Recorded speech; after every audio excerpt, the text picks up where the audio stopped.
अस्सलाम वालेकुम viewers, welcome back to my YouTube channel daily tips with Asma. आज की इस वीडियो में हम आपको बताएंगे इस्माइल नाम का मतलब और इसके बारे में दिलचस्प मालूमात। इस्माइल नाम का शुमार लड़कों के नामों में होता है। इस्माइल एक इस्लामी नाम है। इस्माइल नाम की इब्तदाई तारीख अरबी ज़ुबान से निकलती है। इस्माइल नाम के लड़कों के लिए खुशकिस्मत नंबर 5 माना जाता है। माहिरीन के मुताबिक इस्माइल नाम के लड़के बहुत प्यारे होते हैं। इस्माइल नाम का मतलब है मुस्कुराहट और हंसी।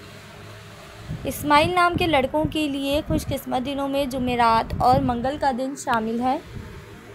इस्माइल नाम के अफराद के लिए मुवाफिक रंगों में सुर्ख और बनफशी रंग शामिल है। इस्माइल नाम के अफराद के लिए मुवाफिक पत्थरों में रूबी पत्थर शामिल है। खुशकिस्मती वाली धातों में हिंसों के हिसाब से तांबा और लोहा शामिल है। फ्रेंड्स, अगर आप अपने नाम का मतलब जानना चाहते हैं तो कमेंट बॉक्स में अपना नाम लिखें। इंशाल्लाह हम आपके नाम की वीडियो ज़रूर बनाएंगे। Thanks for watching. अल्लाह हाफिज़।